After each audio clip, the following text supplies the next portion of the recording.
My name is Piero. I'm a data science PM at Qubole.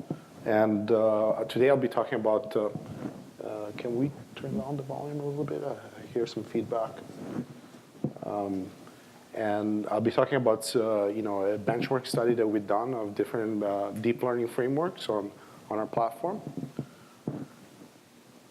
So Qubole, just a quick intro of what the platform is about, is a machine learning platform that scale with the size of your data. We cater to different personas, including data scientists, data engineers, and analysts. And you can run small data workloads, or you can run big data workloads using different engines like Hive, Spark, and Presto, TensorFlow. And the main value proposition of the platform is to really help data scientists bring their jobs in production faster, and so that you're no longer working on your laptop and you have to hand off the code to some engineer that deploy your code in production. But you can definitely work in production right away, schedule your job, and deploy endpoints and bring up your ML applications.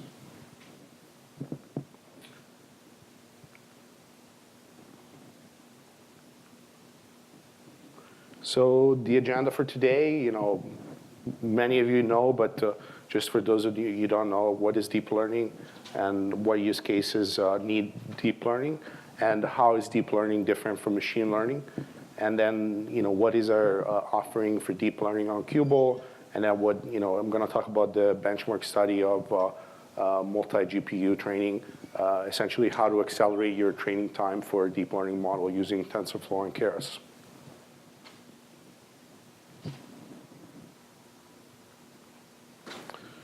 So deep learning is just, let's say, a machine learning technique that uses artificial neural networks to train on and understand on data.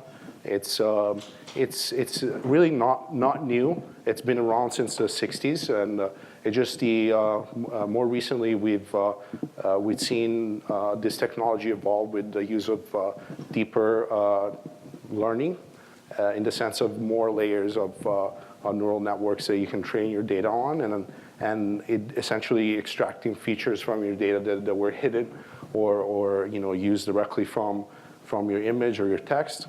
And each layer can have multiple neurons, and so you have an input layer where you feed your data, whether it's images, text, or speech, or voice data. Could be video that's split into frames. And then you can build a hidden layer, and that's where the deep learning part, deep because you can build as many layers as 10 or 15 different hidden layers, and with a large number of neurons. And what those do, they just train and have parameters and input and output parameters, and there's a lot of parameters in this case, and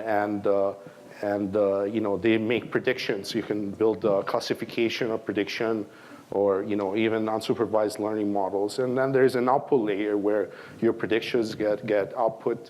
And so in a sense is nothing different from a machine learning model. It's just more convoluted, and the optimization behind it is a lot harder because it's a non-convex optimization problem, and so it's a lot harder to optimize. But at the end of the day, you're still solving machine learning problems.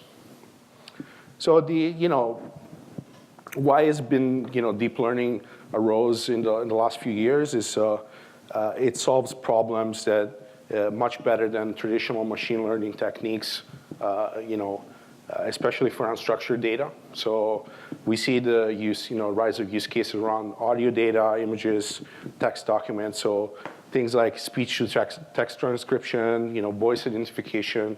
So anytime you use your Siri on your iPhone, that's using usually a deep learning model behind it. It's that store locally on your device to quickly do transcription of your voice.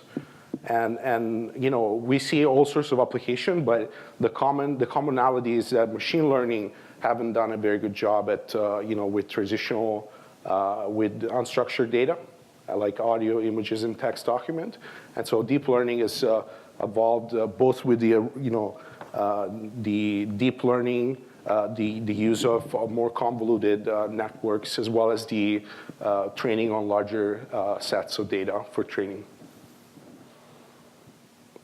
So in a way, deep learning is nothing but a subset of machine learning that uses artificial neural networks.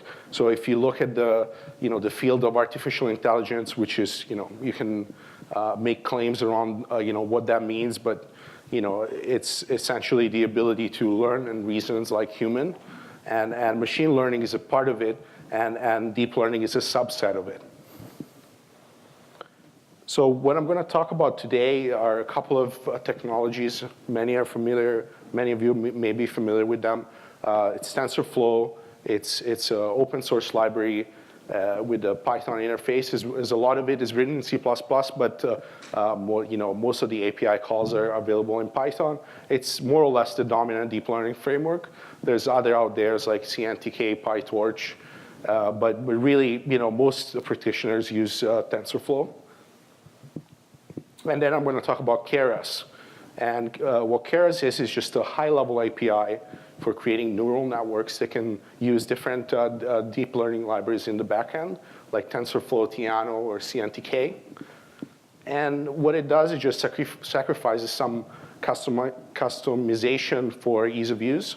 So you can still access your TensorFlow APIs, but there's high-level APIs that Keras make available to users so they can build your deep learning models a lot easier.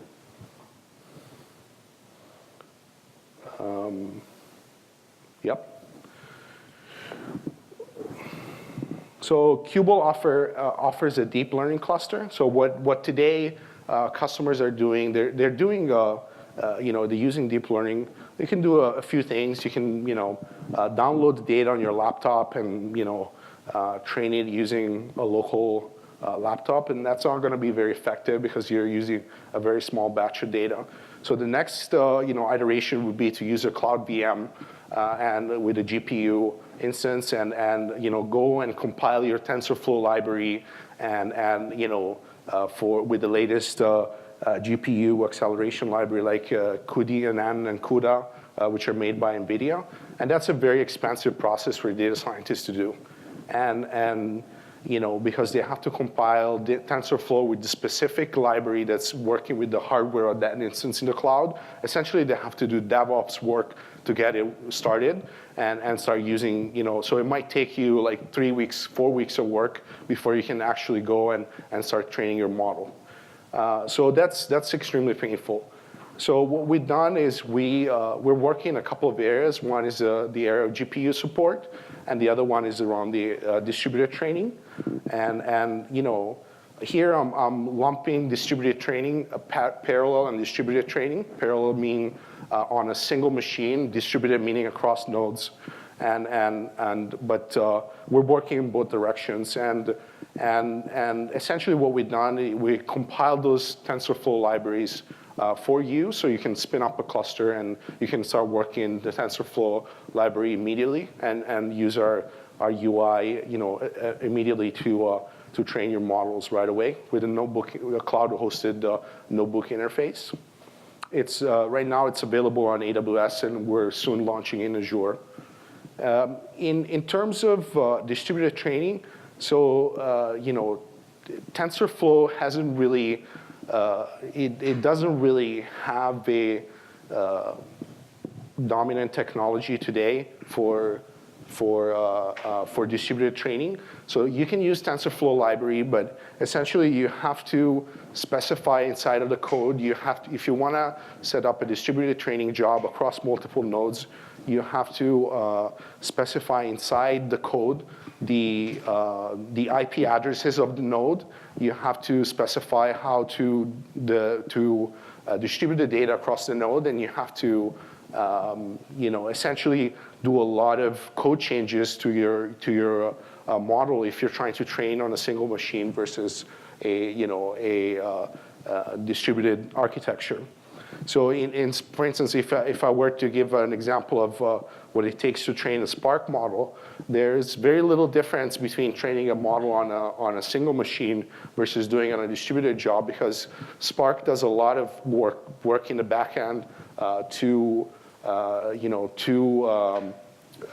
to do that resource management, the data distribution via Spark data frame, and make some assumptions around how your distributed training job is happening with the worker and the master node. And you're doing a synchronous training where the stochastic gradient descent has been happening behind the scenes, all without the user knowing. Right? The user doesn't need to know all this stuff. It's just saying, load your data and then train. And in the back end, there's a lot of things happening of communication between the worker and the master node and the workers. There's a lot of communication with the resource management, how the jobs are being scheduled, what happens if something fails, and so forth and so on. So all of this, this deep integration it hasn't happened yet in deep learning. There's some attempts to integrate TensorFlow with the Spark. So there's the first library that I'm going to talk about is TensorFlowOnSpark, which is something developed by Yahoo. And essentially, it tries to leverage the Spark framework to run TensorFlow job. The second framework is Horovod, which is a fork of TensorFlow developed by Uber, and it tries to do what Spark MLib has done for distributed training. And the third innovation is Yarn, which is a resource manager for big data job. Now it recognizes GPUs as actual resources, because before only CPUs were recognized.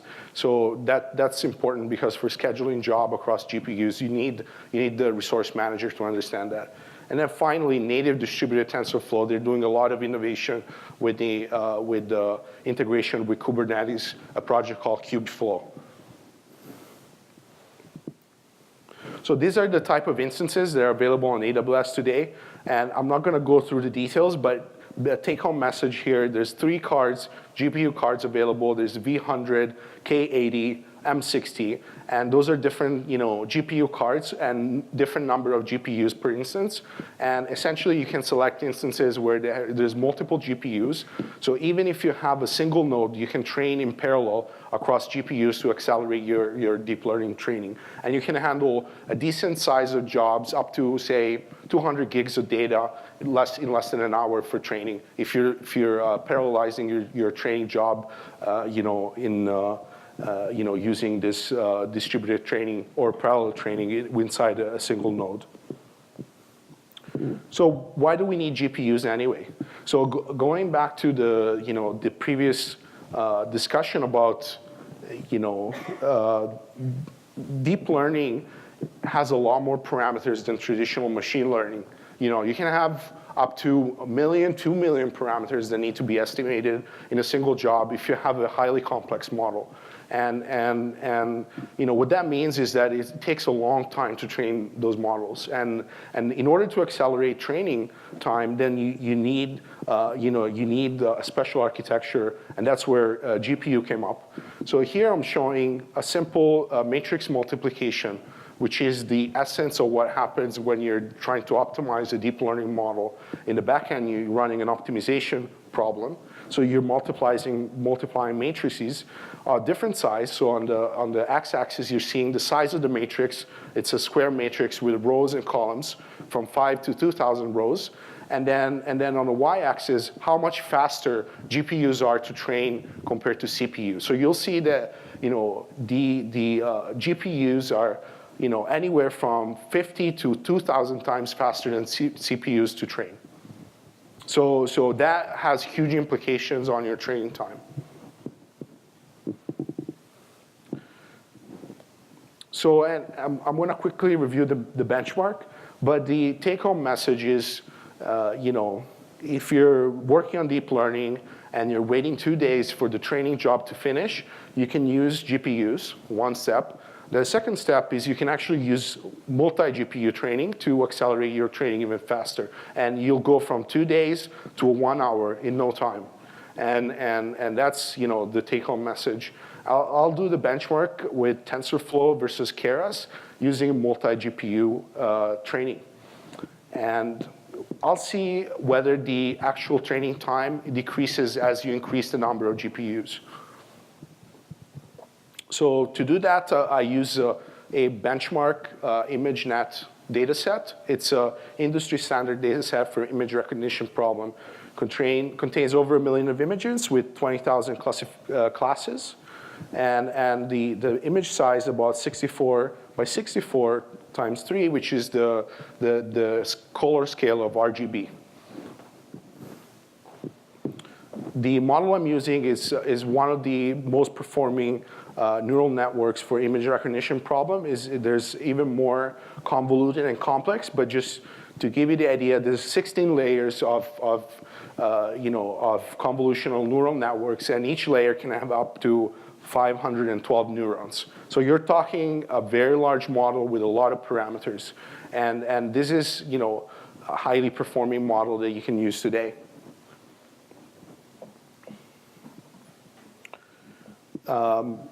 I'm going to quickly touch upon, what does it look like when you distribute training. Training, there's usually this is what SparkMLib does. There's a central worker, and in TensorFlow parlance, it's called parameter server architecture, and it essentially is the worker that the master node waits for all the workers to finish calculating the subgradients. Then once all the workers have done calculating the gradient, the parameter server does the aggregation, usually averaging the gradient, and then sending it back to the workers. And what this does is creates a bottleneck, a communication bottleneck between the parameter server and the workers, because if a worker is idle when the other workers are still working, because they have to wait for all of them to finish. So that's what Keras uses today. And then Baidu, a search engine in China, came up with this new architecture for parallel and distributed training, which is a ring-all reduce, which is more of a kind of, there's no central worker, there's a bunch of worker nodes.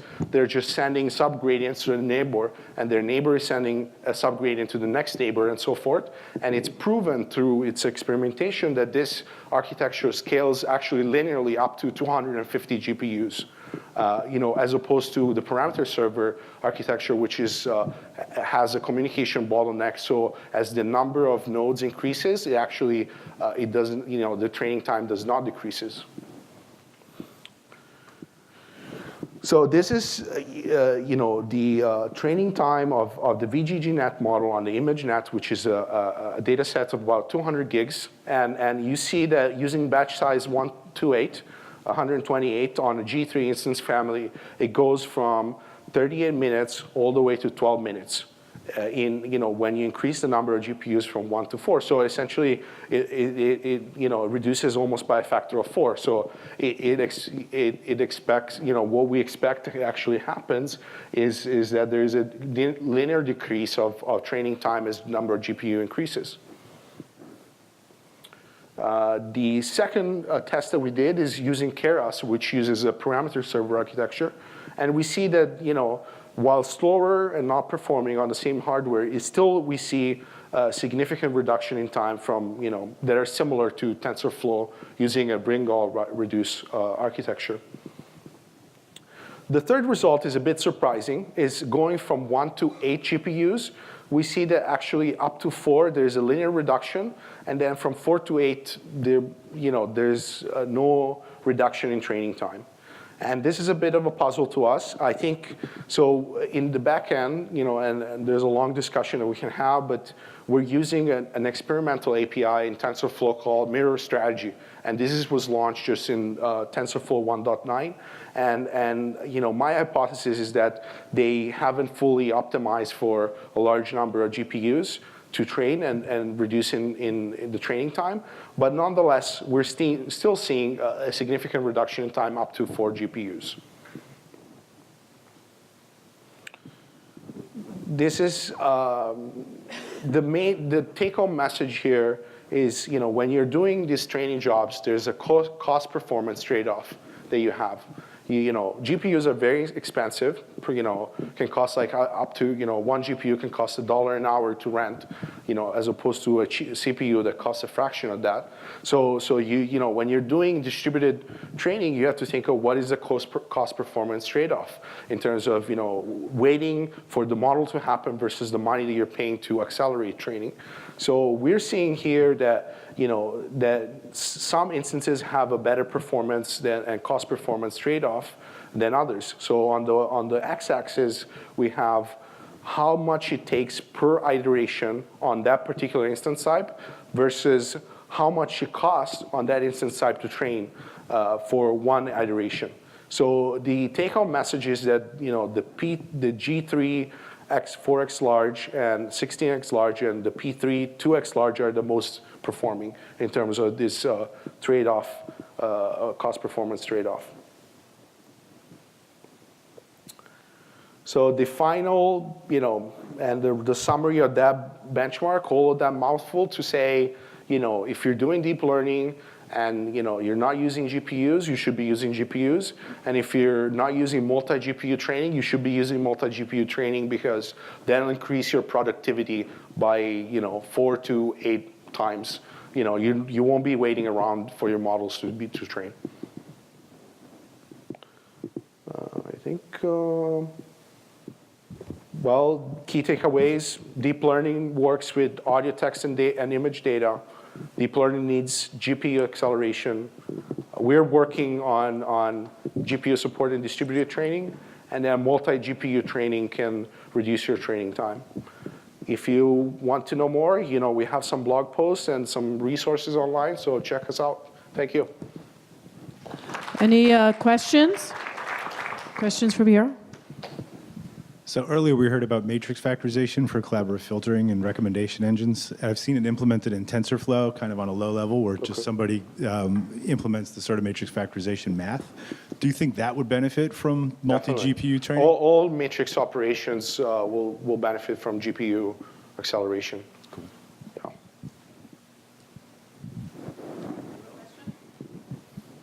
Anybody have any more questions? All right, let's have a big hand for Piero. Good.